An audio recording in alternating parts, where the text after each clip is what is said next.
Bound by Midnight. Chapter 1. Shadows in the Library.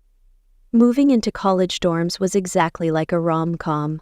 Minus the cute meet-cute, just sweaty palms, awkward hellos, and boxes way too heavy for my noodle arms. "Need a hand?" a bubbly blonde asked, smiling brightly. She wore a pink hoodie with the words, "Evernight, you cheer," sprawled across the front. Sure, thanks." I shifted the overflowing box filled with my grandmother's weirdly heavy old books. I had no clue why she insisted I bring them, but Grandma had a thing about being prepared.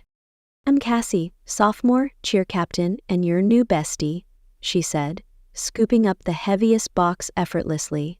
"Maybe I should try cheerleading. Clearly, it gave you superpowers.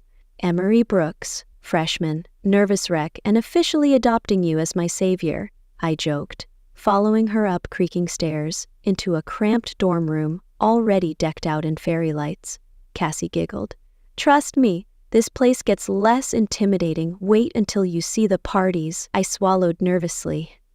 I'm more of a library party girl myself. Books, cozy nooks, wild times. She laughed again, placing the box neatly by my bed. "Okay, Emery the bookworm, but promise me you'll give college fun a chance too." "I'll try." I smiled, half believing it myself. She left with a cheerful wave, and suddenly I was alone. Collapsing onto my squeaky mattress, I stared at the ceiling, mentally replaying Grandma's cryptic goodbye.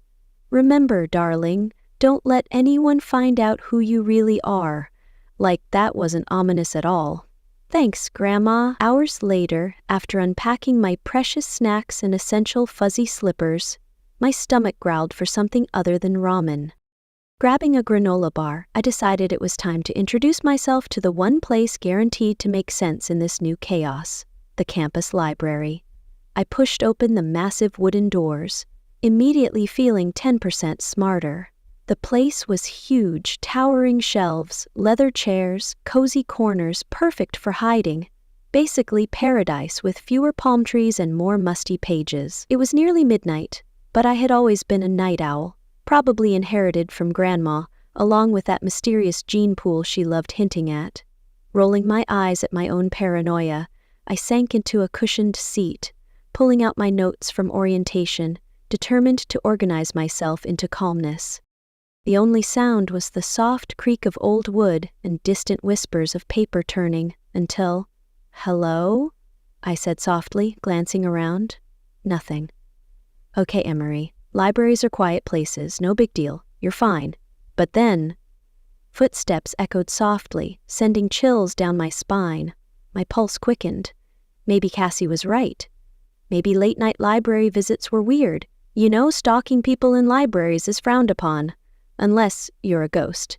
Then, haunt away, I joked, trying to hide my nerves behind humor. No response. Great. Humor not appreciated by ghosts. My pulse racing, I stood quickly, grabbing my notebook as protection, because obviously that would scare any attacker. Slowly, I walked around the aisle and collided straight into a solid chest. "Oh, my gosh, sorry." I stumbled back, notebook dropping dramatically to the floor. "Smooth? Careful." A deep, velvet-smooth voice drifted out of the shadows, full of amusement. "You wouldn't want to bruise your only weapon." I glanced up and my heart forgot how to function. He stood taller than anyone I'd met today, with tousled black hair falling carelessly over the kind of sharp cheekbones you'd see on a Netflix actor, pale skin that practically glowed, and piercing, impossibly blue eyes fixed on me. He wasn't just handsome. He was unfairly, illegally gorgeous. He tilted his head, lips quirking up slightly. "Staring is rude, you know. Sorry, I mean it's late. I didn't expect." I gestured vaguely. "Someone like you." "Someone like me?" he teased softly, arching a perfect eyebrow. "And what exactly is someone like me?" "Someone who looks like they stepped straight out of a fantasy novel," I blurted out, cheeks heating instantly. He laughed quietly, shaking his head. "Oh, interesting theory." "Oh, God." I groaned, covering my face. "Please pretend I'm less awkward." "Awkward suits you," he said gently. "You're Emery, aren't you? The freshman?" I peeked between my fingers, startled. Stalker confirmed. Not quite. Small campus, he said lightly. I'm Damien Cross. He offered his hand, pale fingers graceful and cool. Hesitantly, I shook it. The moment our palms touched, warmth flooded through me, spreading rapidly. A spark, an actual, physical spark, jumped between our fingertips. I gasped softly, pulling away, rubbing my hand. Static electricity, I explained quickly. Library hazard. His eyes narrowed curiously, the smile never fading. I've never had anyone accuse a library of shocking them before. Well, I'm special like that. I attempted a confident smile, failing spectacularly. Late-night studying is kind of my thing. He moved smoothly toward the aisle, glancing back at me. Be careful, Emery.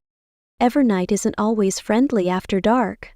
I can handle a few dusty books, I replied, chin lifting defiantly. His grin widened, dangerously charming. Books aren't what you should worry about. And what should I worry about? Me, he said simply, voice light yet threaded with seriousness. He lingered a moment longer, gaze locked on mine, or at least people like me. Before I could reply, he turned, disappearing smoothly into the shadows, footsteps fading as quickly as they appeared. I stared at the empty aisle, heart pounding wildly, brain scrambled by the encounter. Gathering my scattered notes, I hurried from the library, his words replaying relentlessly. Back in my dorm, tucked safely in bed, my fingers traced my still tingling palm. Damien Cross was a mystery wrapped in a broodingly attractive package, and I was already obsessed. Cassie poked her head from her loft bed, hair sticking in every direction. Late-night library date already? Girl, College Emery is way wilder than you promised. I laughed, burying my face in my pillow, desperately hoping it would muffle the butterflies going crazy in my stomach. Maybe Grandma was wrong. Maybe college would be normal. Or maybe, just maybe, I'd stumbled right into the kind of fantasy Grandma warned me about. The clock read 7:03 p.m., and Professor Whitaker was already launching into her lecture on medieval legends. I sat in the second-to-last row, close enough to appear eager, but not too eager. The college sweet spot. I tapped my pen absently, sneaking a glance at the empty seat 2 rows down. Same as yesterday, same as the day before. No Damien Cross. Looking for someone?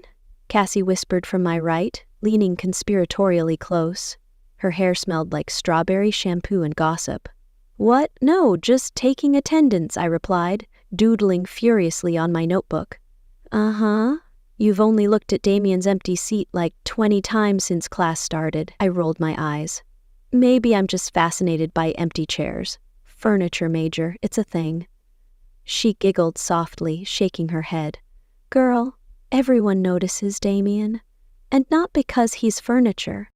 Before I could protest, the classroom door swung open with theatrical timing, and Damien strode in casually, as if arriving 15 minutes late was perfectly normal. My heart gave an embarrassing little leap. Traitor. See? Cassie whispered gleefully. Not furniture. Quiet, I hissed, fighting a smile.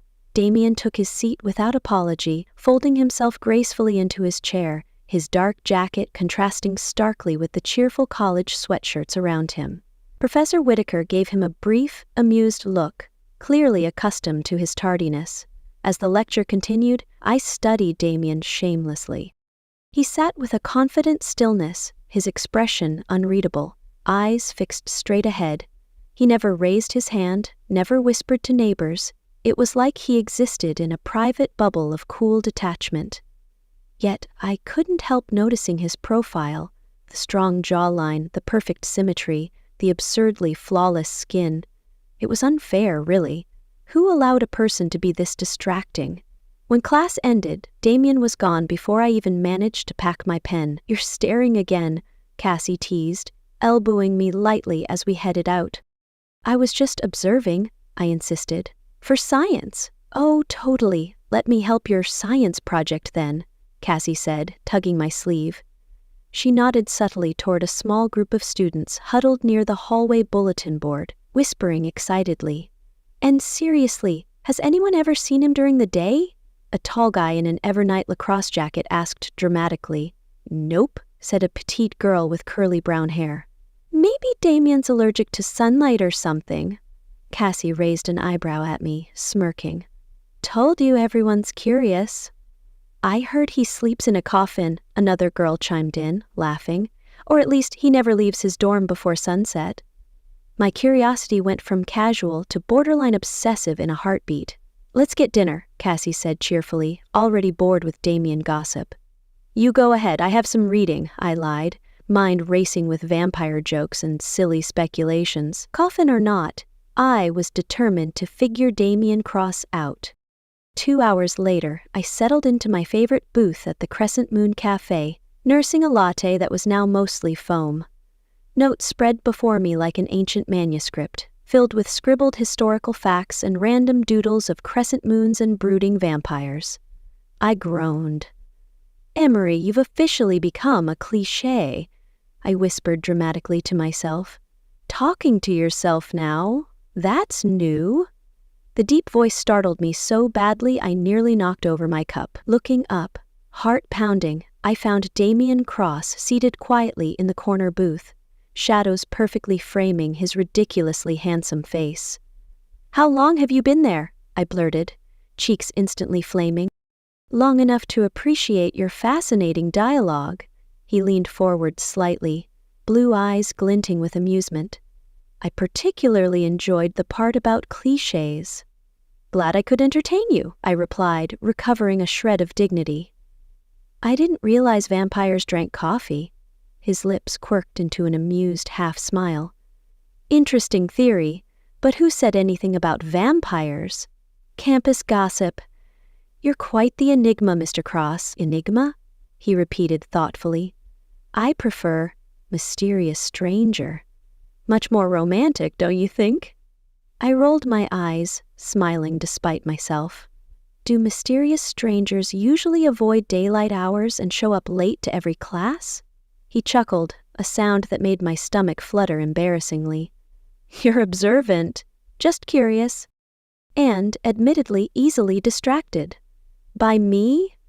Don't flatter yourself, I shot back playfully. Maybe it's just your obvious passion for medieval history. He leaned back, amused. Ah, of course. My dedication is legendary. We held each other's gaze for a heartbeat too long. I broke first, glancing down at my notes, heart suddenly loud in my ears. So, are you into legends, or is that just your major? I asked, forcing my voice steady. Legends fascinate me, he admitted, eyes serious for once. They often hide deeper truths. Such as why people fear the dark, he said softly, or why humans always fall in love with monsters. A thrill shivered down my spine. Maybe they see something worth loving beneath the scary exterior. He studied me intently, as though seeing more than I intended. Maybe. Gathering courage, I moved to his booth, sliding opposite him, trying not to faint from bravery overload. You know, I began casually, you could clear up all this gossip by just telling people why you're never around in daylight, and ruin my mysterious persona? He leaned forward, conspiratorially, eyes sparkling. Never. I laughed softly, relaxing a bit. Fair enough. Secrets it is. Speaking of secrets, he continued lightly, what's yours? Why does a girl like you spend every night hiding behind books? I'm not hiding. He raised an eyebrow, skeptically charming. Okay, maybe I'm hiding a little, I admitted. Crowds aren't really my thing. A shy, book-loving heroine. How very original, he grinned teasingly. Careful, I warned, smiling despite myself. Insulting my clichés might ruin your romantic stranger image. He tilted his head thoughtfully. I think I can risk it. I glanced at my watch reluctantly. I should go. Early class? He nodded, standing politely. Let me walk you. I blinked, surprised. Protecting me from campus monsters? His eyes softened, a hidden warmth peeking through his aloof exterior. Exactly. We walked quietly to my dorm, stars bright overhead. At the door, Damien hesitated, suddenly more gentle than mysterious. Sleep well, Emery. You too, I whispered, ridiculously aware of his proximity. With a final smile that lingered far too sweetly, he stepped away, melting effortlessly into the night. In my room, heart fluttering wildly, I replayed every word we'd spoken, feeling something deep and thrilling stir inside me. Damien Cross might have been Evernight's greatest mystery, but now I had a mission: to uncover every delightful secret he held, no matter how impossible they might seem. I was running again, not cute running like in movies, no slow-motion hair flip or graceful leaps over woodland streams, just frantic, heart-pounding sprinting through a shadowy forest with no shoes on. My feet were cold, my breathing ragged, and I definitely regretted all the cupcakes I'd stress-eaten last semester. Emery, whispered a voice I couldn't place, winding through the trees like smoky ribbons. You must remember who you are. Right now, I'm someone who really wishes she'd invested in track shoes, I shouted back into the dark, tripping dramatically over a root. Perfect. Flames burst around me suddenly, illuminating shadowy figures holding torches. Not friendly villagers coming to say hello. Definitely more we're chasing the monster vibes. This is so not the fairy tale I signed up for, I said to myself, scrambling backward on the cold forest floor. You must choose carefully, the smoky voice continued, annoyingly calm given the terrifying mob approaching me. Your destiny will change everything. Oh sure, no pressure, I yelled back sarcastically. Maybe next time include clearer instructions. The voice chuckled softly like an amused babysitter, and the flames surged closer, revealing eyes glowing hungrily beneath shadowed hoods. I jolted awake, gasping dramatically enough to deserve my own Netflix special. Sitting up, I clutched my blanket tightly, glaring around the dark dorm room. Cassie slept peacefully, oblivious to the fact I'd just narrowly escaped medieval pitchfork-wielding maniacs. A soft buzzing sound caught my attention. My heart hammered louder as I noticed the textbooks on my desk trembling lightly. Not just textbooks, my pens, my phone, even my granola bar danced awkwardly on the surface. No way, I whispered, scrambling out of bed. The shaking stopped immediately, like a kid caught sneaking cookies. This isn't happening, not tonight. My grandma's voice drifted through my mind again. Remember, Emery, keep our secret. Well, Grandma, secrets don't usually involve self-animated office supplies. I took a deep breath, calming myself. Relax, Emery. Stress dream. Definitely just a stress dream. But even I wasn't buying my own lies anymore. Determined, I tiptoed to my bookshelf, quietly pulling out one of Grandma's ancient, leather-bound books she had insisted I pack. Flipping through pages covered in elegant handwriting and strange symbols, my stomach twisted into an anxious knot. Family recipes? Normal. Family heirlooms? Also normal. Family grimoires filled with ancient spells? Absolutely not normal. Cassie? I whispered loudly, leaning closer to her bed, unsure if I even wanted to wake her.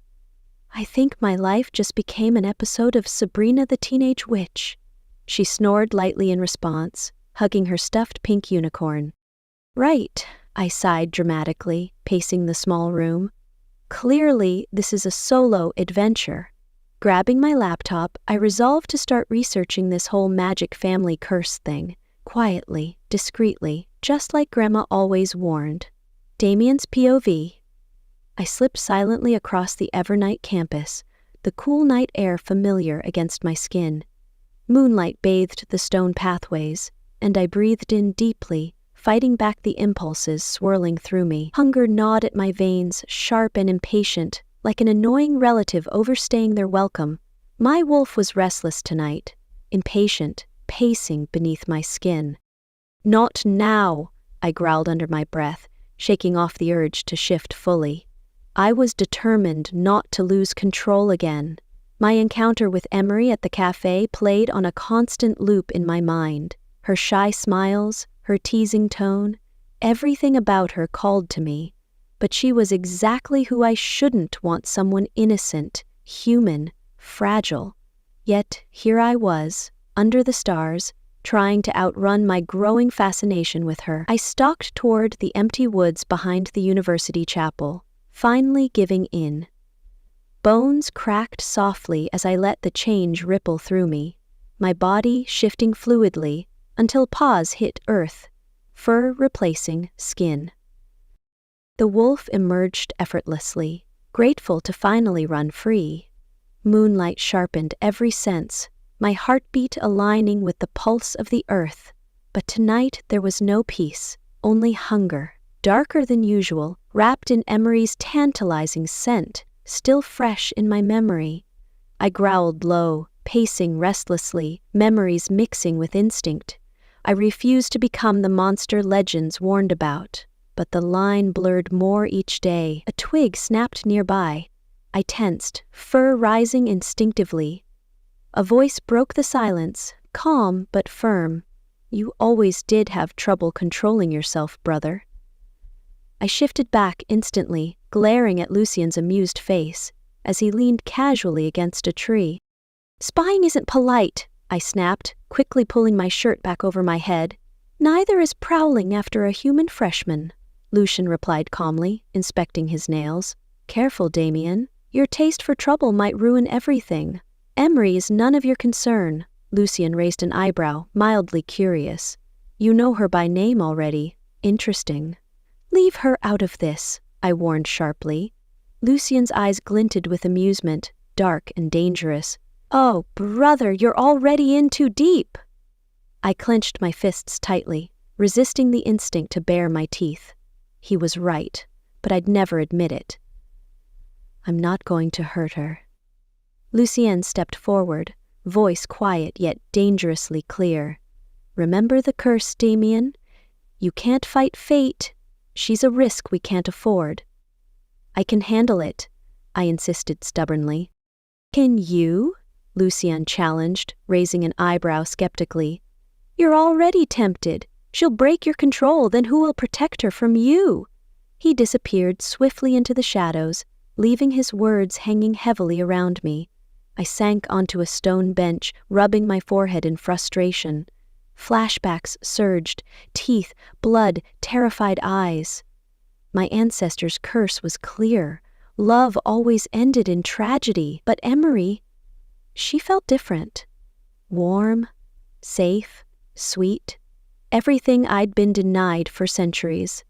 I glanced upward, eyes closing briefly, heart heavy. Could I truly resist? Or was I already too far gone? Either way, fate was laughing. Because as much as I wanted to stay away, I knew deep down it was already too late. I was doomed from the first moment I'd seen her smile. Studying late was officially my worst college habit. Not partying, not binge-eating pizza, just me, the trusty library, and the gentle mocking of my own social life. Tonight, I trudged along campus pathways, clutching my oversized tote, the weight of 10 textbooks trying to realign my spine into permanent librarian posture. I yawned widely, eyes half closed, dreaming about my dorm bed and Cassie's stash of mint chocolate chip ice cream. You lost, sweetheart, a rough voice called, jarring me awake. My heart stuttered. 3 guys blocked the sidewalk ahead, grinning unpleasantly. They definitely weren't the friendly campus guides from orientation. Nope, just heading home, I replied quickly, sidestepping cautiously. Thanks for the concern. One stepped closer, his grin widening, eyes gleaming oddly in the street lamp's glow. It's dangerous walking alone at night. Yeah, you should let us walk you back, another offered, voice dripping fake sweetness. No thanks, my dorm's just... My voice cracked embarrassingly as the tallest stepped forward, smirking predatorily. Oh, great. My self-defense skills ended at screaming and maybe mild flailing. But suddenly, the atmosphere shifted. turning icy. A deep, familiar voice sliced through the tension like velvet-covered steel. "Is there a problem here, gentlemen?" My heart skipped at the sight of Damien emerging gracefully from the shadows, casual yet intimidating, like he'd literally ordered Brooding Hero from Amazon Prime. The three guys backed up instinctively. "No problem, Cross," one mumbled nervously. "We were just chatting." Damien moved closer, smiling pleasantly, but his eyes promised trouble. Funny, it didn't look like friendly chatter from where I stood. I blinked, shocked by how quickly the guys backed off, practically sprinting away. I glanced back at Damien, raising an eyebrow. "You know, your intimidation game is impressive. Is that a special class or something? Natural talent?" He smirked, stepping closer, eyes glinting playfully. "And you really need to rethink this habit of late-night strolls, Emery." "My schedule just naturally gravitates toward midnight heroics," I teased. "Plus, I figured you'd show up, eventually." He laughed softly, eyes sparkling warmly. "Oh? Counting on a handsome hero rescue?" My cheeks flushed. "Maybe just the rescue part." His smile softened, suddenly gentle. "I suppose I'll escort you home then." I fell into step beside him, glancing sideways at the strikingly pale profile illuminated by moonlight. I'm not complaining, but what exactly were they afraid of? He hesitated briefly, eyes darkening slightly. "People around here know my family. They're careful around me." "Right, because you're secretly Batman." He chuckled softly. "Something like that." "See, you're mysterious again." I nudged him lightly, heart thumping at the brief contact. "It's okay if you want to tell me your secret identity." He glanced at me with amused skepticism. "You really think I have secrets?" "Oh, definitely," I said confidently. "You're basically a walking, talking mystery wrapped in a leather jacket." He laughed, shaking his head. "You watch too many movies." "And you're not denying it?" I teased. His eyes softened, turning serious. "Maybe my secrets aren't safe for you, Emery." The sincerity in his voice took me by surprise, silencing my playful comebacks. "You don't scare me, Damien." He stopped walking abruptly, turning fully toward me, blue eyes intense. "Maybe I should." My breath caught. He was close, so close I could see the tiny silver flecks in his eyes. Every rational thought flew out of my head. "I trust you," I whispered. "You shouldn't," he said softly, though his hand gently brushed mine. "But I appreciate the sentiment." The air thickened between us, electric, charged with something deep and inexplicable. He sighed, stepping back reluctantly, the tension breaking like a spell. "Come on," he said, voice gentler now. "Let's get you home."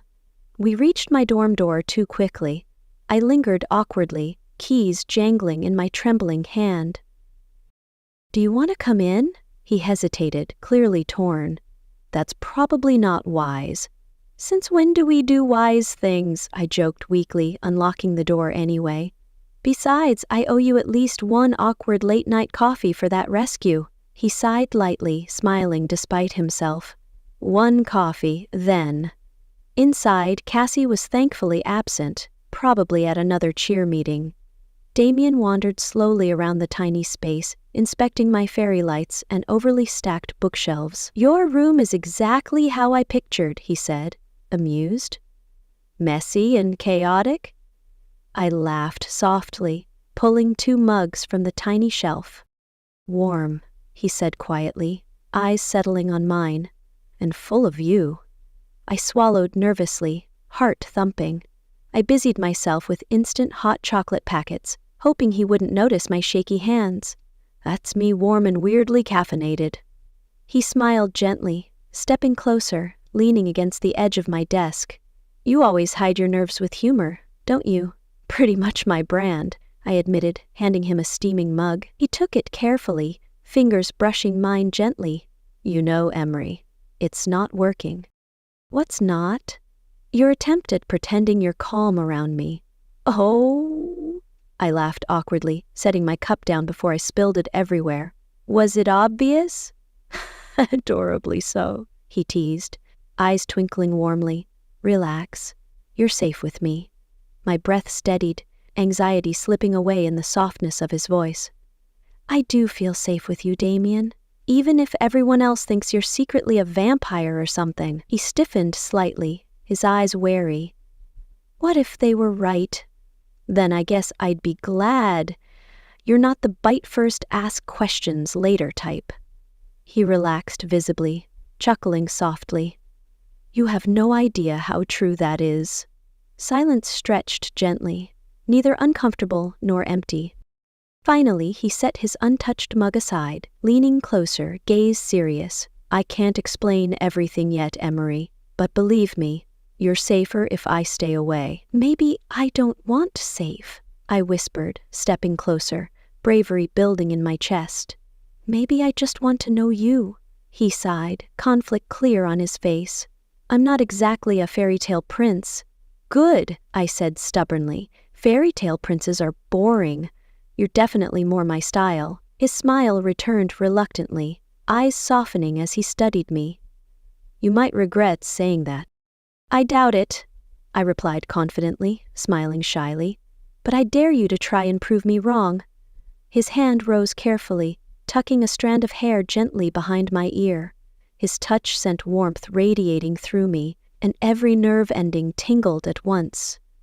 You make it very hard to walk away, he whispered tenderly. Then don't, I breathed softly, barely daring to blink. For a heartbeat, I thought he might stay. But then Damien stepped back carefully, giving me a gentle smile that made my stomach flip. Good night, Amory. I nodded, disappointed yet hopeful. Good night, Damien. As he slipped away into the darkness, I leaned heavily against the closed door, pulse racing. Damien Cross was definitely no fairy tale prince. He was something far more dangerous, far more enticing. And somehow, despite every warning, I was falling harder with every stolen glance, every whispered secret, every moment in his moonlit presence. It was officially too late. I was completely, totally, irrevocably intrigued, and possibly, just maybe, falling head over heels for Evernight's darkest mystery. If anyone had told me I'd voluntarily spend nearly every night hidden in the library stacks practicing magic with a vampire who pretended he wasn't a vampire, I'd have politely suggested therapy. Yet here I was, sitting cross-legged on the carpeted library floor, my hair escaping my messy bun as Damien Cross, the campus's resident tall, dark, and far too charming vampire, stared at me from across a book-strewn table, utterly unimpressed. Okay, explain to me again how glaring at me is supposed to help me unlock magical powers, I teased, trying not to smile at his skeptical expression. You're too distracted, Emery. Damien leaned back lazily, his lips quirking into a perfect smirk. If I knew you'd be this difficult, I would have brought snacks. I brought snacks, I shot back, brandishing a bag of M&Ms victoriously. Because, unlike some mysterious night-dwelling gentleman, I actually think ahead. Damien's eyes narrowed playfully. Your sugary weapons won't help your focus. They help my mood. That counts. Fine, he relented, chuckling. Try again. Close your eyes. I'm pretty sure magic isn't real, Damien, I sighed dramatically. You sure you're qualified to teach it? His smile softened, and suddenly he was leaning closer, his deep blue gaze dancing with mischief. Just trust me, Emery. Breathe. Close your eyes. Just so you know, I only close my eyes because you're unfairly distracting. He leaned closer, voice dropping low, teasing. I'll take that as a compliment. Warmth spread through my cheeks, and I quickly shut my eyes. Okay, focusing now. Picture something you want, something you truly desire. I peeked one eye open. Like a good grade in medieval legends, or something more immediate, like you admitting vampires actually exist. You're impossible, Damien laughed softly, the sound rich and velvety. Just focus. I inhaled deeply, picturing a tiny ball of light dancing gently above my palm. It seemed silly, childish even, but there was a reassuring presence about Damien that made believing easy. My hand tingled lightly, and I peeked an eye open again. "Emery, look," Damien whispered softly, eyes wide. I opened my eyes completely and gasped. Hovering delicately above my palm was a tiny, shimmering orb of golden light. I'm glowing," I squeaked excitedly. "Damien, are you seeing this?" "You're doing beautifully," he said proudly, his voice warm and amazed. "Am I a wizard now? Because I always suspected Grandma's stories were hiding something." He laughed softly, leaning forward until his face was inches from mine, eyes bright and teasing. "You're something else, Emery Brooks." "Something good, I hope." He smiled softly, eyes warm and tender. "Better than good." I held my breath as our gazes locked, his fingertips brushing lightly against mine, sparking an electricity that made my heart flutter faster than hummingbird wings. Later, as moonlight poured softly over Evernight's gardens, Damien walked me toward the dorm, taking a winding path through clusters of white roses and glowing moonflowers. The night garden felt straight from the pages of a fairy tale, if fairy tales starred caffeine-addicted freshmen and ridiculously attractive vampires. I caught him watching me from the corner of his eye. "What?" I asked, nudging him gently. "Is my dazzling magical potential overwhelming you yet?" He smiled again, warmer this time, eyes sparkling. "Maybe a little." "You know," I teased, spinning dramatically beneath the stars. "You don't exactly fit the scary vampire trope." He laughed quietly. "And what trope do I fit, exactly?" I shrugged lightly. Brooding yet secretly sweet loner with a tortured past? Or wait, maybe you're just secretly shy, lurking in libraries hoping a girl notices you. "Careful, Emery," he teased, his eyes crinkling at the corners.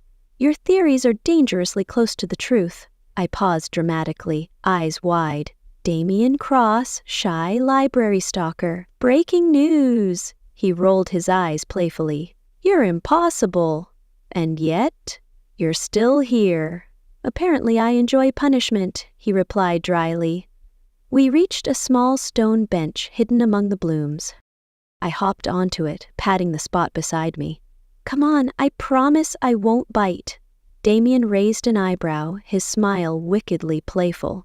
"No promises here." I laughed nervously, my heartbeat speeding up despite myself. "You know, you're disturbingly good at the whole cryptic vampire thing." He leaned closer, his face serious but eyes playful. "Maybe because I'm actually good at being a cryptic vampire." "Touche," I smiled shyly, looking down at my lap. "But why me, Damien? I'm just ordinary." He reached out gently, brushing a loose strand of hair away from my cheek. My pulse skyrocketed. "Nothing about you is ordinary, Emery." I swallowed hard, losing myself in his gaze. "I think you're biased." "Possibly," he admitted softly, smiling in that quietly dazzling way that made everything else fade away. Before I could convince my heart to calm down, Damien gently cupped my cheek, tilting my face upward. "Can I kiss you, Emery?" "I'd be offended if you didn't," I whispered breathlessly, desperately hoping my voice wasn't shaking too much. He closed the gap between us, his lips finding mine softly, sweetly, and completely perfect. Warmth filled me, sparking gently through my veins. My hand curled into his jacket, pulling him closer instinctively. The kiss deepened, filling me with a magical heat that resonated down to my bones. A breeze swirled playfully around us, flowers whispering softly in approval. And for a few perfect fairy tale seconds, nothing else mattered, just Damien, the stars, and this perfect moment. When we broke apart, breathing unsteady, Damien rested his forehead gently against mine. "I wasn't supposed to fall for you, Emery." I smiled breathlessly, holding onto his jacket tightly. Maybe fate had other ideas. Maybe fate's finally on my side. His eyes softened, tracing my features tenderly. I leaned into him again, feeling safe, cherished, and utterly enchanted. I could get used to this whole fate thing. "Good," Damien whispered, brushing his lips softly against my forehead. Because I'm officially ruined for anyone else. My heart skipped, thrilled and hopeful. That better be vampire speak, for you're stuck with me forever. He laughed gently, warmth flooding his gaze. Exactly. When we finally parted, the world felt different, sparkling, bright and full of promise. Damien stepped away slowly, fingers lingering on mine until the last possible second. "Good night, Emery," he said softly, eyes gleaming like sapphires. I smiled helplessly back, suddenly breathless and brave. "Sweet dreams, mysterious vampire boy." He laughed, disappearing into shadows with effortless grace. I stood there, grinning like a fool, certain of two things. One, my life was suddenly a fantasy rom-com, starring a vampire who kissed like magic and stole hearts with a single glance. And two, I absolutely never wanted this dream to end. "Damien, hello! Earth to handsome vampire boyfriend!" I waved my hand dramatically in front of Damien's far too serious face. He blinked, finally focusing back on me, but his usually warm gaze felt distant, clouded by something I couldn't quite name. "Sorry," he said softly, offering a weak smile. "I guess I got distracted." "Clearly," I teased gently, though worry nipped at my stomach. "You've been distracted for days, and not the adorable I forgot my homework kind of distracted, more like the my life is secretly falling apart kind." Damien sighed, running his fingers through his thick black hair. It was adorably messy, completely unfair considering he'd probably rolled out of a coffin an hour ago. He shifted uncomfortably, avoiding my gaze. That wasn't normal Damien behavior. "Talk to me?" I nudged again, softly. "Did something happen? Vampire business gone wrong? Werewolves throwing shade?" He forced a laugh, but it didn't quite reach his eyes. "Just family stuff." I leaned closer across the small cafe table, eyebrows raised. "A family stuff like your cousin Dracula visiting unannounced, or family stuff like we can't date humans because it's forbidden?" Damien hesitated a heartbeat too long. "It's complicated."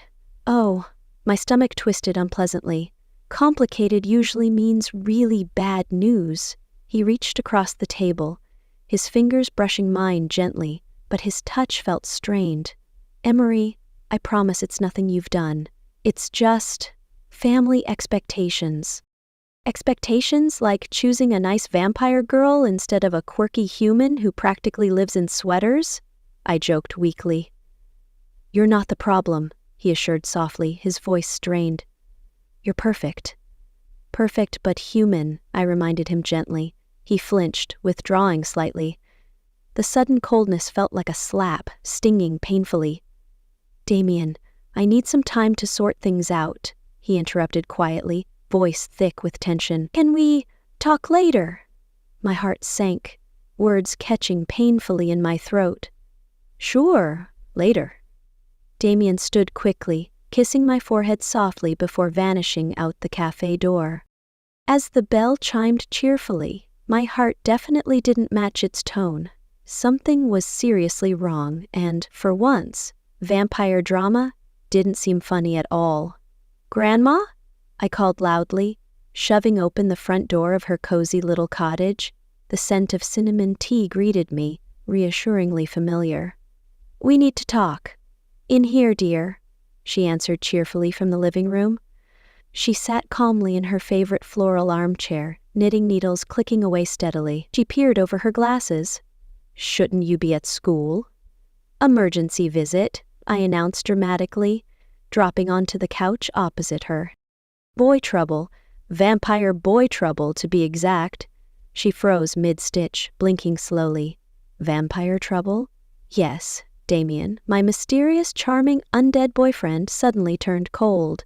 And not cute cold, more like, "I can't date you anymore because my vampire relatives disapprove" cold. Grandma placed her knitting aside carefully, sighing deeply. "Emery, I think it's finally time you knew." "Knew? Wait, do you know about vampires? Were you secretly dating Dracula back in the day?" I joked nervously, trying to keep the conversation light. Her expression remained serious. "Not exactly, but Close enough. You see, darling, our family has a complicated past. I hate that word today, I groaned dramatically. Explain. Fast, please. She took my hands gently, her warm grip soothing my anxiety slightly. Centuries ago, one of our ancestors was a very powerful witch named Ilara. She placed a curse on a dangerous supernatural family who threatened our entire line. The curse bound them to darkness, changing them forever, making them creatures of night. Wait, my throat tightened painfully. You cursed a family to become vampires? She nodded gently, regret etched deeply into her expression. Not me personally, of course, but yes, our bloodline carries that legacy, and the curse holds until Ilara's descendant willingly breaks it. Oh, my voice cracked awkwardly. Oh, no. Grandma smiled sympathetically. I assume your vampire boyfriend is the cursed one? Definitely. My heart sank lower, dread flooding my veins. Grandma, this is awful. I have to tell Damien. Emery, be careful, she warned gently. He might already suspect, and breaking curses often demands sacrifices. I stood abruptly, determination and fear battling inside me. I have to know the truth. Then hurry, dear, she said quietly, eyes filled with concern. But remember, magic and love rarely mix without consequences. I bolted out the door, practically sprinting back to campus, my pulse pounding painfully. Damien's distance suddenly made terrifying sense. My family had cursed his, trapping him in darkness. And now fate had decided our lives should collide, meant to fall for each other, meant to find each other. But what if love wasn't enough to fix this? Standing in the rain, I definitely regretted choosing drama over comfort. My hair stuck annoyingly to my cheeks, my sweater was soaked, and my makeup was probably making me look like a sad panda. This was not the romantic rain-drenched confession scene I'd imagined. Tell me the truth, Damien, I said, voice trembling more than I'd like. Were you ever going to tell me who I was?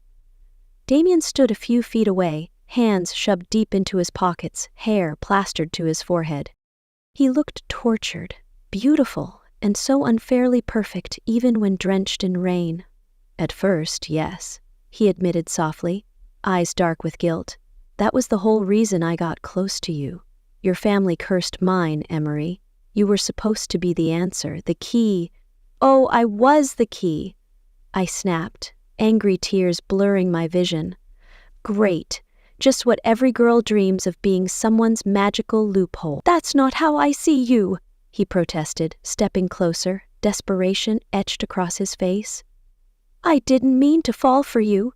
Believe me, it's the last thing I expected. So romantic, I scoffed, stepping back, my voice breaking painfully. You know what hurts, Damien? You made me trust you, made me feel special, but it was all a trick. He flinched visibly, eyes stormy as the sky overhead. You're more than that, Emery. I never wanted to hurt you. Well, congratulations, you did anyway. He stepped closer again, reaching out desperately, pleading softly. Emery, please, you have to believe me. I fell in love with you, curse or not. Convenient timing, I shot back bitterly, folding my arms protectively. Were you planning to mention this curse before or after breaking it? He stared helplessly, the silence louder than the storm around us. Exactly. I backed away, my chest aching painfully. My anger slipped, replaced by hollow sadness. I can't trust you anymore, Damien.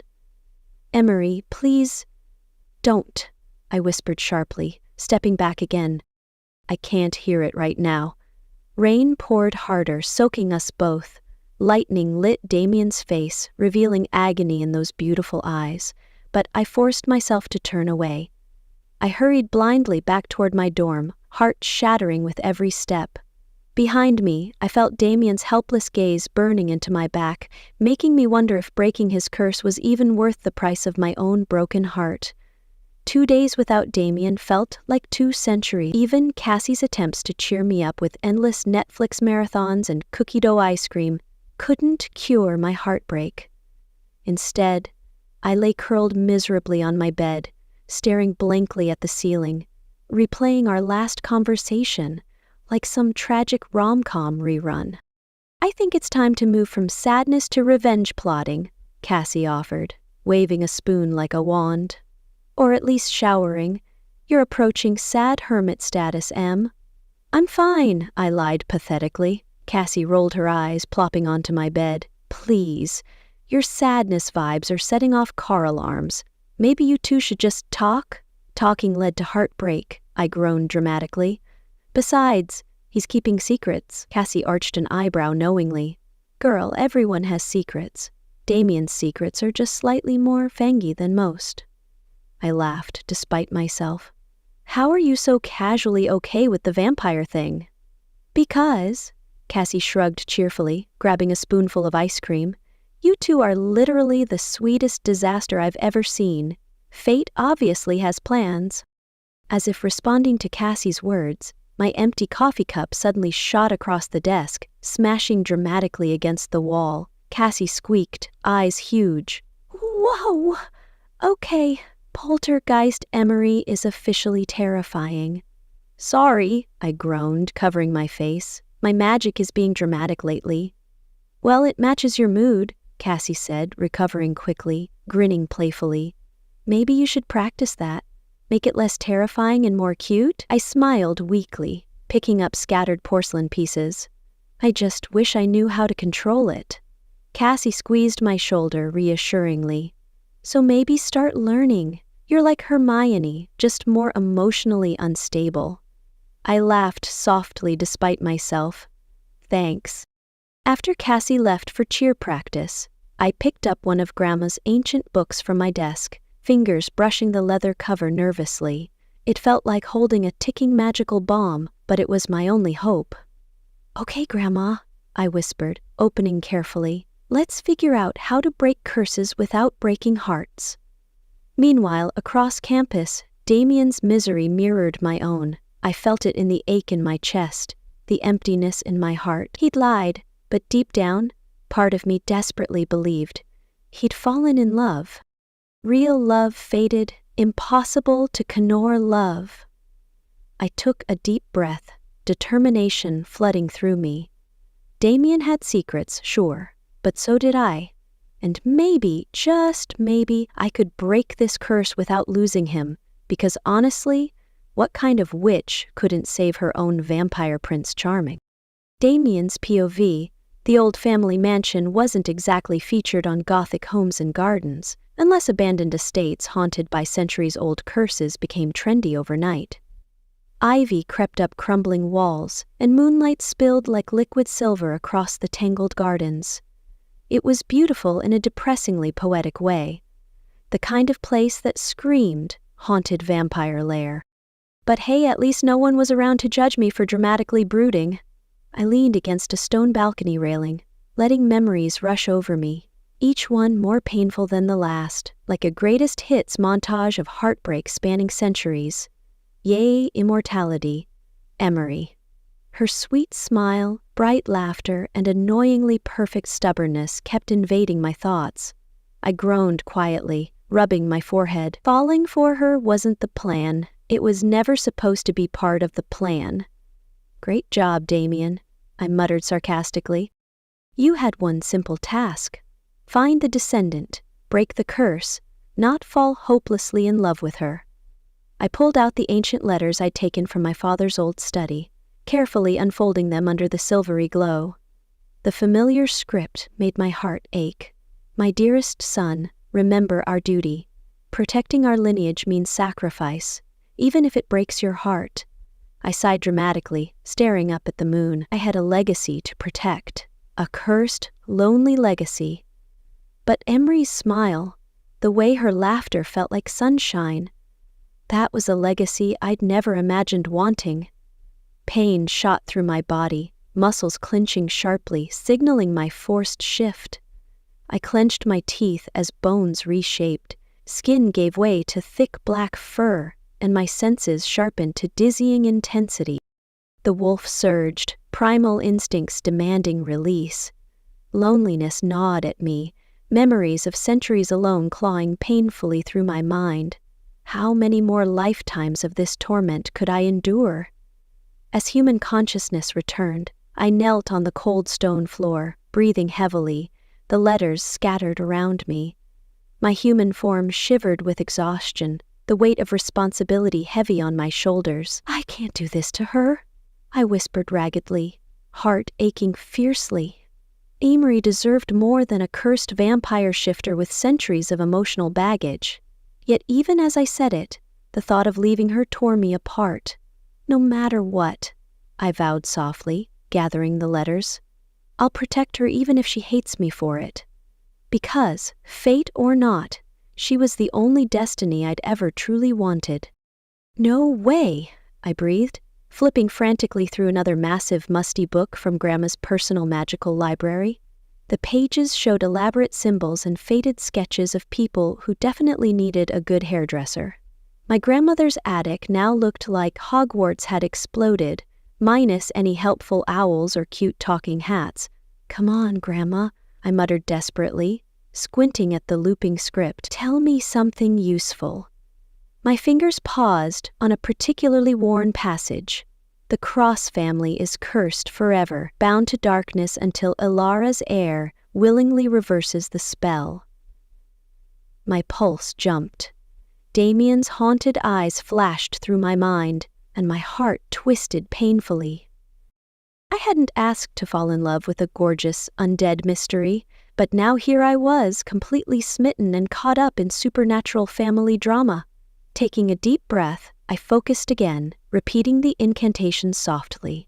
Warmth tingled in my fingertips, magic slowly obeying my command.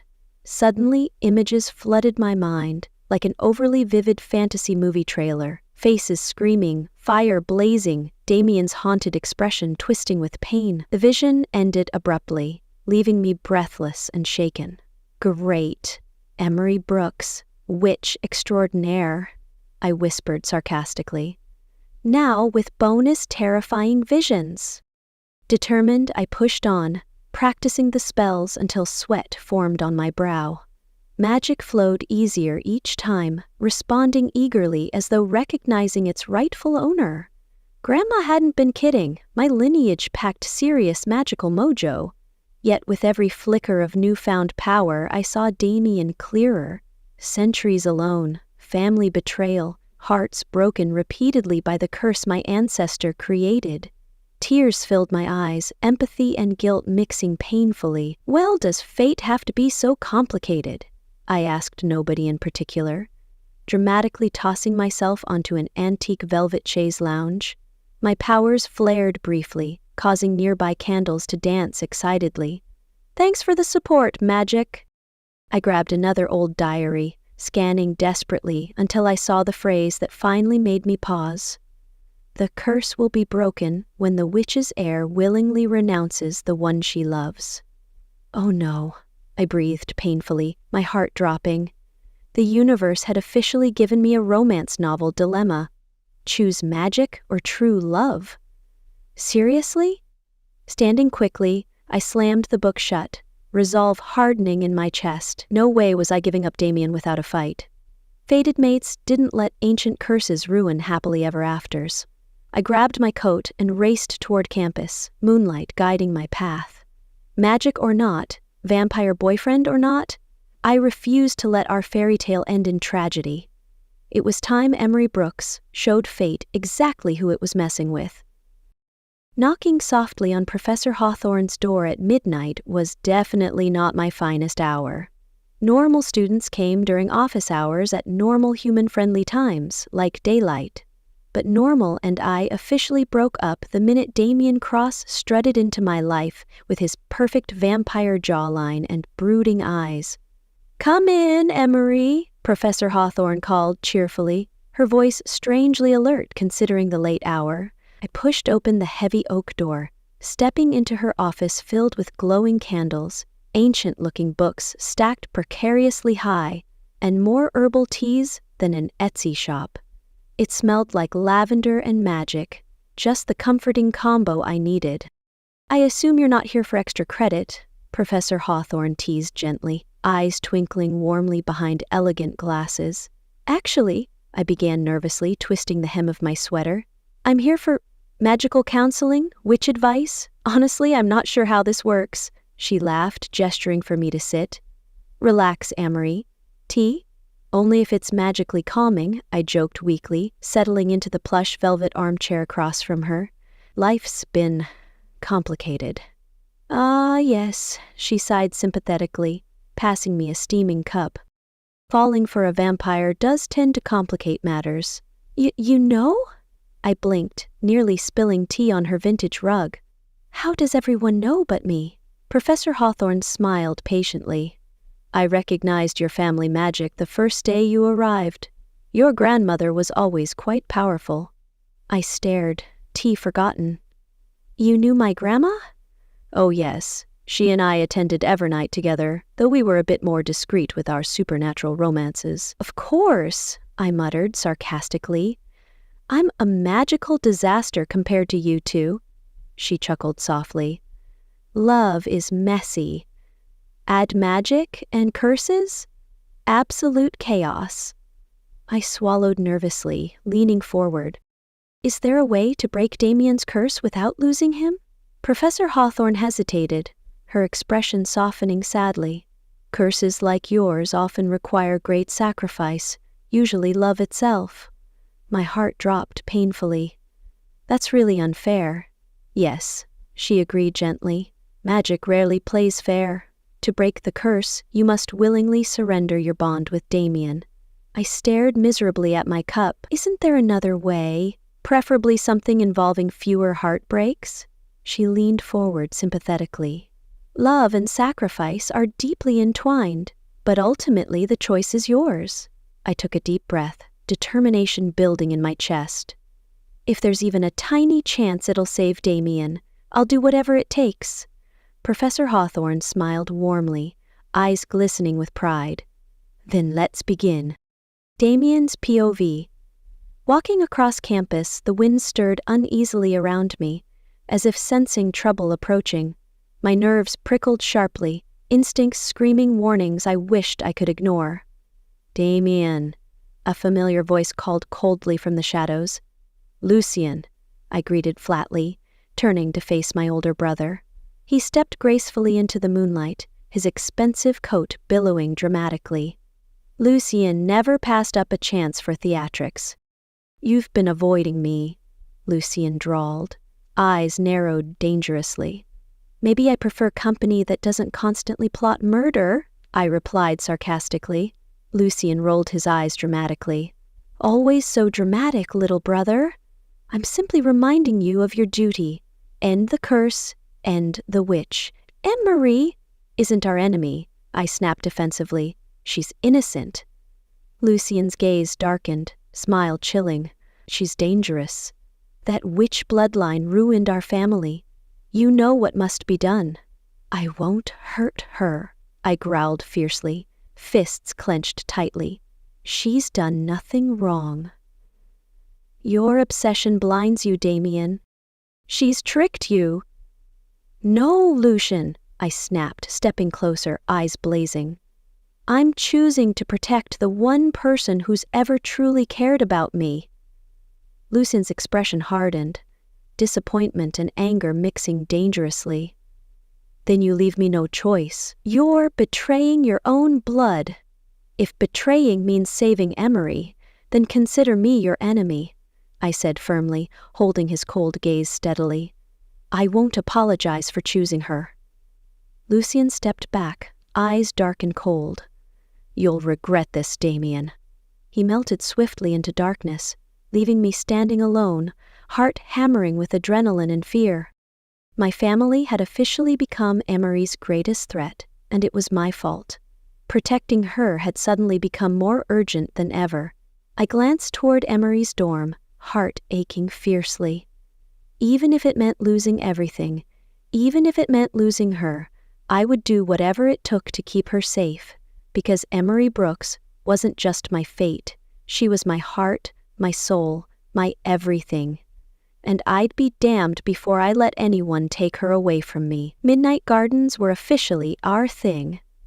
Some couples had cute songs, others had cheesy dates We had moonlit rendezvous surrounded by magic-infused roses and vampire boyfriend drama. Romantic? Absolutely. Practical? Definitely not. I stood nervously near the stone bench where Damien and I had first kissed, heart beating like a caffeine-overdosed hummingbird. The garden smelled sweet and familiar, each flower glowing faintly as if sensing my anxiety. My magic, annoyingly reactive, had clearly decided subtlety was overrated tonight. Emery. I jumped, spinning around as Damien stepped quietly into the garden. My breath caught because, seriously, how did anyone manage to look that gorgeous under this kind of stress? Dark hair tousled, blue eyes intense, every inch the tortured vampire heartthrob I'd somehow fallen head over heels for. "You came?" I whispered softly, trying not to sound as dramatically relieved as I felt. "You called," he answered gently, stepping closer, his gaze searching mine. "Are you okay?" "No, but that's not really the point," I sighed dramatically, hands trembling slightly. "Look, Damien, I know everything now. The curse, my ancestor, your family." He looked away, tension rippling through him. "Emery, it's too dangerous. You should stay far away from me." "Yeah, not happening," I said firmly, stepping closer and placing my hand softly against his chest. His heart beat steadily beneath my palm, reassuringly strong and real. "You're stuck with me, vampire boy. Deal with it." He laughed softly, eyes brightening slightly. "Stubborn witch, brooding vampire," I shot back, smiling gently.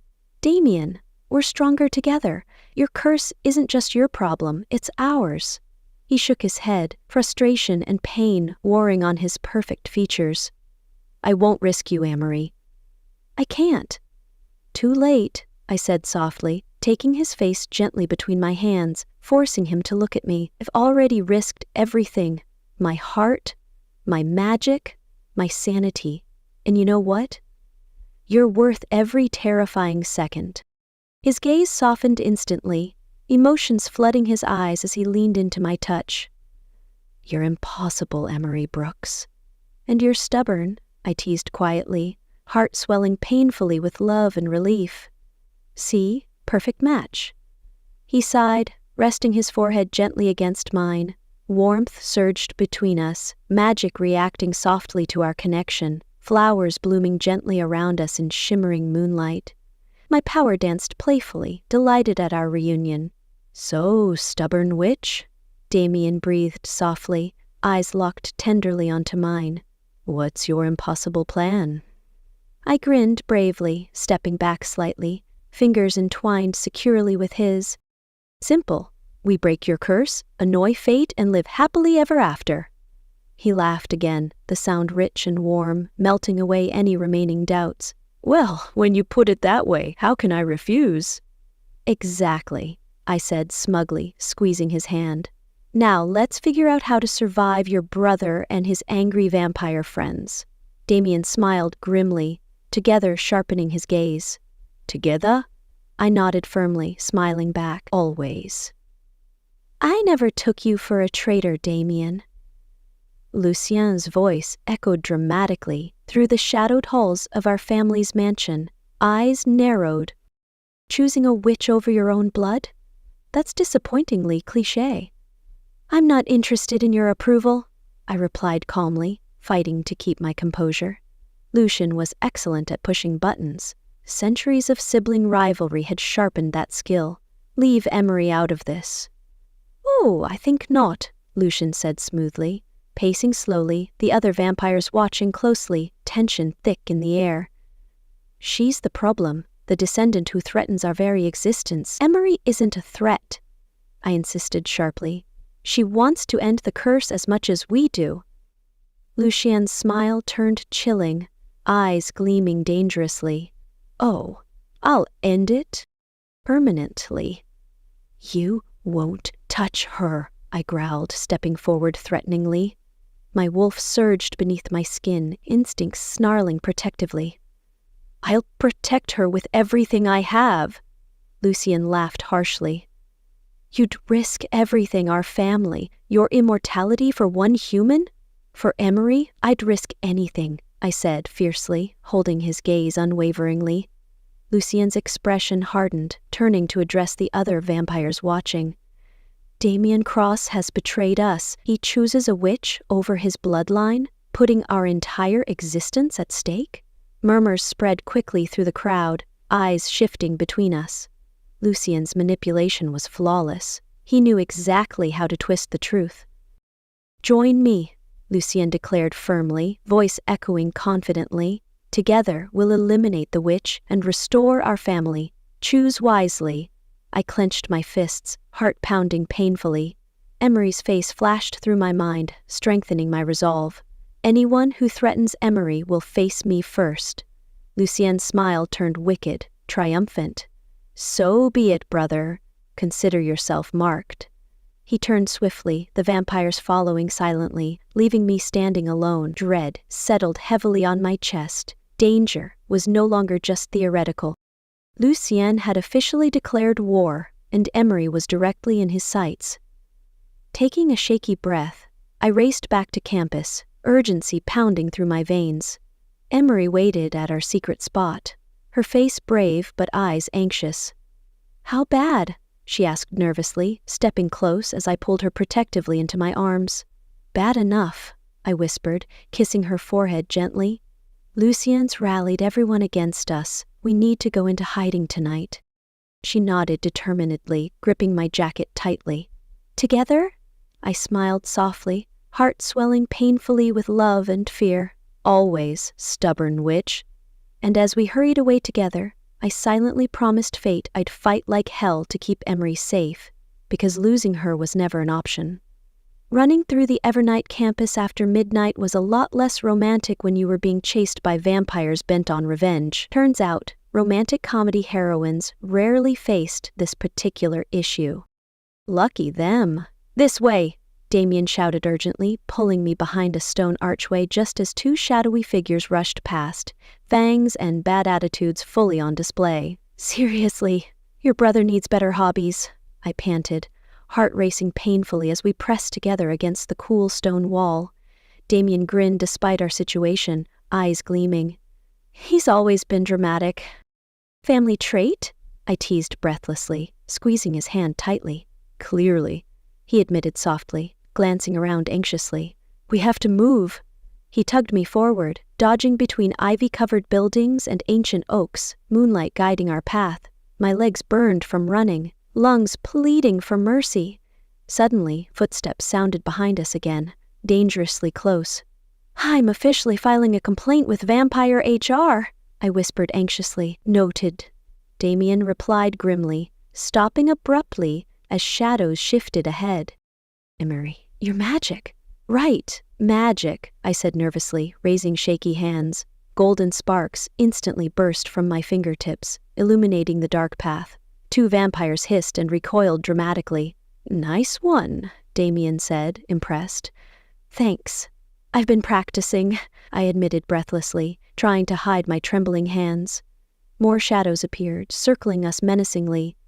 "Any chance you can level up from pretty lights to vampire defense?" Damien asked tensely. "Working on it," I shot back, concentrating fiercely. Magic surged wildly, golden tendrils spiraling protectively around us. The attackers staggered back, cursing angrily. "Woo," Damien stared, eyes wide. "You're incredible." "I know," I said weakly, swaying slightly. "Also, very tired." He wrapped his arm firmly around me. "I've got you. Let's get somewhere safe." Minutes later, we hurried beneath the old campus chapel, down a hidden stone staircase, into a room lined with ancient books, softly glowing crystals, and a sense of overwhelming calm. Professor Hawthorne stood waiting, looking entirely unsurprised by our frantic entrance. "Right on time," she said gently, closing the door securely. "You two really know how to keep things interesting."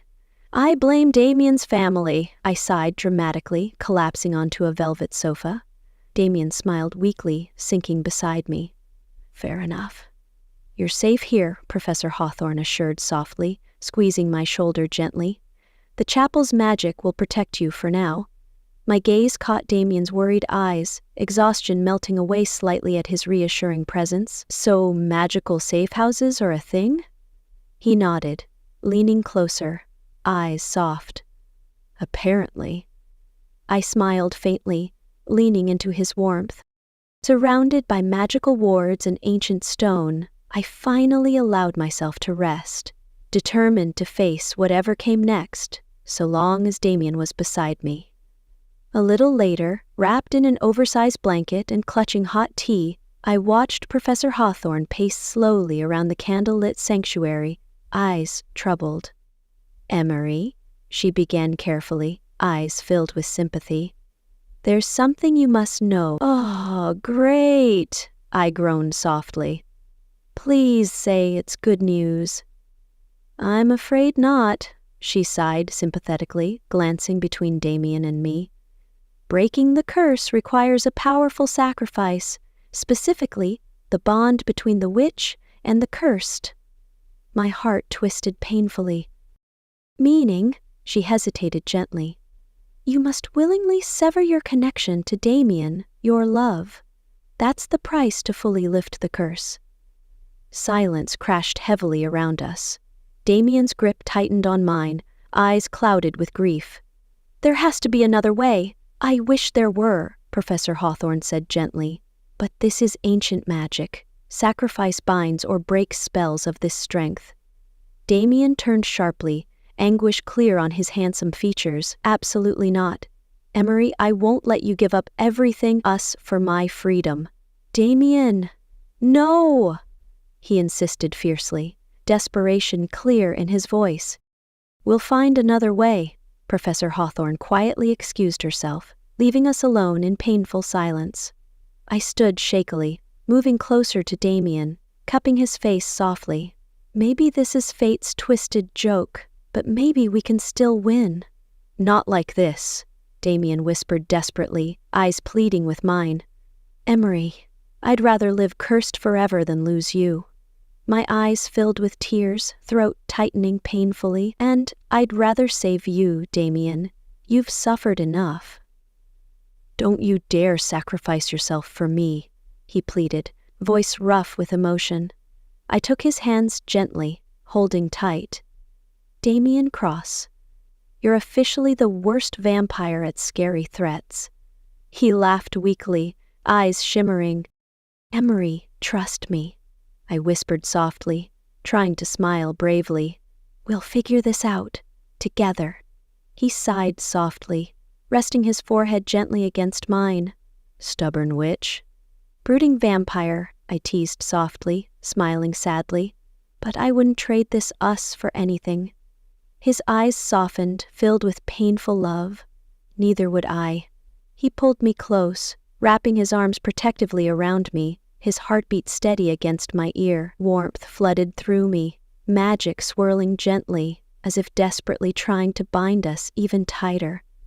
Tears slipped silently down my cheeks. Secretly, I'd already made my choice. Damien deserved peace, even if it meant sacrificing the greatest love I'd ever known. Fate might be cruel, but I was determined to rewrite our ending, no matter the cost. Honestly, final battles were supposed to be way more cinematic than this. Where was my dramatic wind machine or sweeping orchestral soundtrack? Instead, I got a dark, candlelit sanctuary and my boyfriend's super irritated vampire brother glaring at us like we'd stolen his designer wardrobe. "Found you?" Lucien drawled coldly, stepping gracefully from the shadows, his smile sharp enough to slice through metal. "Your hiding skills need improvement, little brother."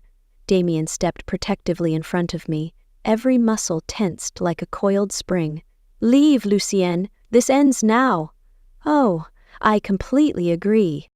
Lucien's eyes glinted dangerously, though not in the way you hope.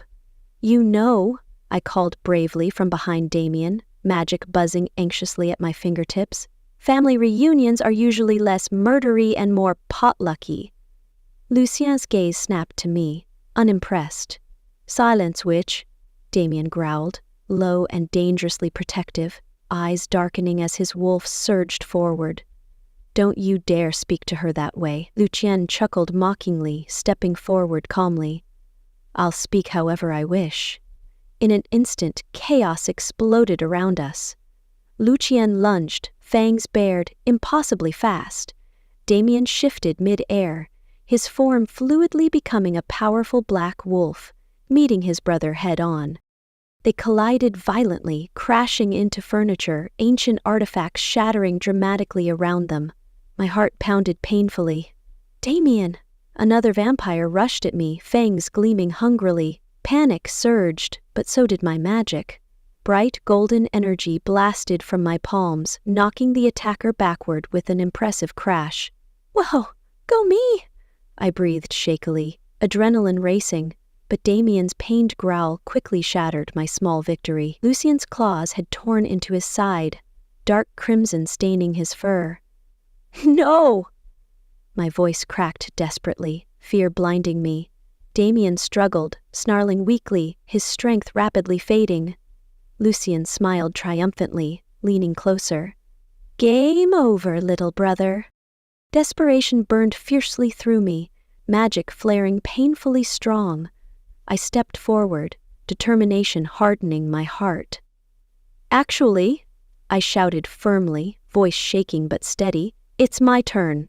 Gathering every ounce of power and courage I possessed, I whispered the ancient counterspell Professor Hawthorne had taught me. Golden threads of magic spiraled out from me, wrapping around Damien and Lucien, binding us in blinding light. Lucien screamed, magic consuming him hungrily. Damien shifted painfully back to human, collapsing beside me, his blue eyes desperate and afraid. "Emery, don't," he pleaded weakly. "I'm sorry," I whispered softly, tears spilling freely. "I love you." Magic exploded around us, ripping painfully through me as I willingly let go of Damien, of magic, of everything binding us together. Then darkness swallowed us both whole. I woke slowly, head pounding dramatically enough to rival Cassie's legendary party hangovers. Sunlight spilled gently through unfamiliar windows, illuminating the cozy, antique-filled room. I blinked groggily, memories flooding painfully back. "Damien?" My voice cracked weakly, heart twisting sharply at the eerie silence. Nothing. No reassuring presence, no comforting bond. I sat up slowly, clutching my chest where warmth had once flowed steadily, our connection completely severed. Tears filled my eyes, heart hollow and achingly empty. "You're awake." Professor Hawthorne entered softly, concern etched deeply in her expression. "Is Damien—" "He's alive," she assured gently, squeezing my hand reassuringly. "But Emery, the spell—" "I know," I whispered miserably. "My magic's gone. Our bond. It's gone too, isn't it?" She nodded softly, eyes sympathetic. "You made the ultimate sacrifice. The curse is broken." I forced a weak smile, tears slipping freely down my cheeks. Guess fairy tales don't always get happy endings. Professor Hawthorne smiled sadly, gently wiping away my tears. "Sometimes, Emery, sacrifices create new paths." I nodded, chest tight with grief and relief. Damien was safe. That had to be enough. Across campus, Damien awoke, wounds healed but heart shattered. He sat slowly, staring numbly around his empty room. No curse, no magic, just the painful void where our bond once filled him. Freedom tasted bittersweet without Emery. "I'm sorry," he whispered brokenly into the empty room, tears slipping silently down his cheeks. "You deserved better, Emery. We were alive, free, and profoundly alone." But beneath the pain lingered a small hope. Maybe, just maybe, love could still rewrite fate. "Emery Brooks, put the books down and step away slowly," Cassie ordered dramatically, standing over me like a pink-clad cheerleader detective. "Seriously, you're making even the nerds uncomfortable." I sighed, reluctantly closing my textbook. "Cassie, finals are literally around some corner," she replied breezily, sitting next to me and leaning close. "But you've taken bookworm to a disturbingly obsessive level. People are talking." "People?" I frowned, glancing around the crowded library. Sure enough, a few worried stares bounced off me like awkward laser beams. "Fantastic! It's the sadness aura. You're basically radiating angst vibes, Cassie whispered dramatically. And this isn't about finals, it's about Damien. My heart twisted painfully. Maybe, a little, Cassie rolled her eyes dramatically. Girl, you practically have a storm cloud following you around. It's just... We broke the curse, I said softly, forcing a smile. That's what matters, right? Cassie shook her head, squeezing my shoulder gently. Not if it breaks you too, Em. Have you talked to him? I shook my head miserably. He's moved on, doing vampire things, family legacy stuff. Yeah, I'm sure he's totally thriving, Cassie said sarcastically. He's probably binge-watching vampire rom-coms and eating sad ice cream. I laughed weakly, grateful for her relentless cheerfulness. He deserves to be happy. Newsflash, so do you, she said firmly, standing up and grabbing my books dramatically. So, it's time for a cheervention. Let's go. As she dragged me out of the library, I caught Professor Hawthorne's gentle gaze watching from across the room. She smiled knowingly, nodding toward me. I hesitated, giving Cassie a pleading look. Give me 2 minutes. Fine, Cassie sighed dramatically, shooing me off. But you're officially high maintenance. Professor Hawthorne met me halfway, smiling sympathetically. Still hurting, I see? That obvious? I joked weakly, shoving my hands into my sweater sleeves. Painfully, she admitted softly. But Emery, maybe the magic isn't truly lost. Perhaps love can mend what's broken. I stared hopefully at her. You really think? She winked gently, eyes twinkling mischievously. Magic might have started your story, but love can still finish it. The garden smelled exactly as I remembered, sweet, fresh, and heartbreakingly familiar. My heart raced as I stepped closer to the stone bench where everything began. Moonflowers bloomed softly, petals shimmering like tiny stars. You're late! Damien's familiar teasing voice wrapped warmly around me, and my breath caught painfully in my chest. I spun around, heart racing wildly. He stood there, beautiful, calm, and heartbreakingly perfect, leaning casually against an ivy-covered wall. Damien. Emery, he whispered softly, stepping closer, eyes drinking me in hungrily. Turns out it's impossible. He smiled faintly, stepping closer still. Impossible seems to be our thing. I missed you, I admitted softly, my heart swelling painfully. Nothing feels right without you. His eyes softened painfully. Stepping close enough, I could feel the warmth of him. I know, believe me. I've tried to forget you pretended I was fine, busying myself with family matters. Turns out vampires are notoriously bad at denial. I laughed weakly, eyes filling with tears. Who knew? Damien reached out carefully, fingertips brushing softly against my cheek. My pulse jumped eagerly at his touch, warmth flooding my chest. We lost our magic, Emery, he said gently, eyes shadowed with sadness. But it's you I miss most, not the spell. My chest tightened painfully. Maybe we don't need magic. Maybe we never did. His gaze deepened, voice thick with emotion. Emery Brooks, are you suggesting we could be together without supernatural drama? I grinned shyly, heart fluttering wildly. I know, crazy, right? He leaned in closer, eyes sparkling warmly. Absolutely insane. And yet, I've never heard anything more perfect. He cut my face gently, lips brushing softly against mine, the kiss sweet, deep, and achingly human. Warmth blossomed between us. Not magic, but something deeper, richer, entirely ours. Pulling back slightly, he smiled tenderly, forehead pressed gently against mine. Turns out, you're the greatest magic I've ever known, Emery. See, I whispered softly, smiling warmly. Told you fate wasn't stronger than us. Stubborn witch, he teased gently. Brooding vampire, I replied, heart soaring joyfully. Because it turned out, love didn't need magic or curses. It just needed two hearts brave enough to rewrite destiny together. Standing hand in hand with Damien in front of a room full of wary vampires and curious witches was definitely not how I'd planned my freshman year at Evernight University. Yet here I was, in front of an audience even more judgmental than my calculus professor, proving once and for all that love trumped supernatural prejudice. "You ready for this?" Damien whispered softly, squeezing my hand gently. "Absolutely not," I whispered back with a playful smile. "But since when do we let ready stop us?" He chuckled softly, stepping forward confidently, his gaze locking firmly on Lucien's cool, skeptical stare. "Lucien," Damien called, voice steady but warm, "it's time we stop this endless feud. Emery and I have broken the curse not through magic, but through sacrifice.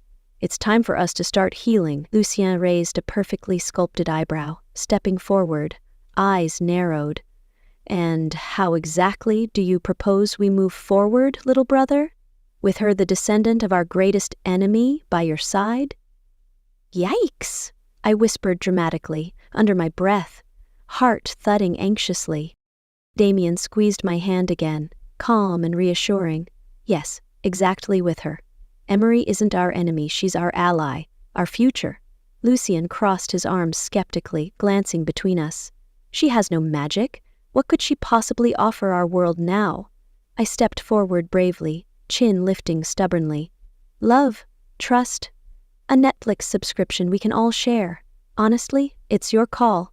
Surprised chuckles rippled through the crowd. Lucien's lips twitched, reluctantly amused despite himself. "Interesting proposal," Lucien drawled softly. "Though your taste in allies remains questionable."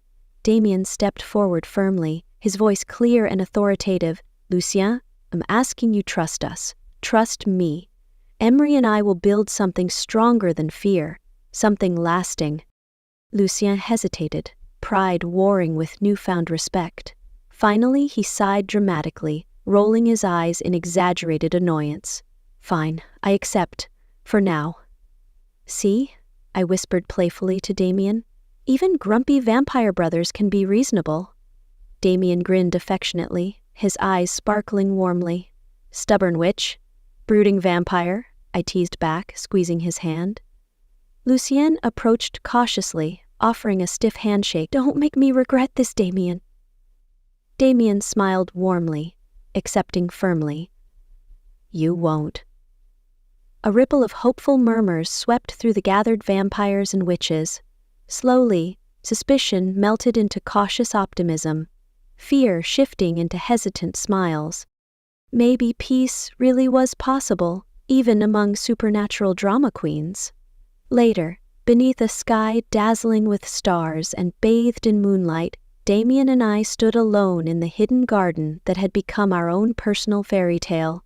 My heart raced wildly, feeling both perfectly human and entirely magical. "You nervous?" Damien asked gently, eyes searching mine lovingly. "Nope," I lied, voice shaking slightly. "Terrified, maybe, but never nervous." He laughed softly, pulling me gently into his arms. "Emery Brooks, stubborn until the very end." "Always," I whispered warmly, wrapping my arms around him. "But only with you." His gaze softened tenderly, eyes shining with emotion. "I love you, Emery. No curse, no magic, just you. Forever." My heart swelled painfully, happiness flooding through me. "Damien Cross, I choose you. Vampire drama, grumpy brothers and all." He smiled lovingly, cupping my cheek gently, thumb tracing softly over my skin. "You're my fate, Emery, not because magic said so, but because my heart chose you." I leaned closer, our lips meeting gently beneath the moon's gentle glow. Our kiss deepened, slow and perfect, warmth blossoming sweetly between us, not from spells or destiny, but something even more powerful, love, pure and simple. Pulling back slowly, I smiled shyly, eyes sparkling. "Does this mean we get a happily ever after now?" He laughed gently, pulling me tightly against his chest, heart beating steady and strong beneath my cheek. As long as you're by my side, absolutely. We stood together quietly, wrapped in each other's arms beneath the stars. No magic needed, just two hearts united by choice, courage, and a happily ever after we'd created ourselves. And suddenly, everything felt possible.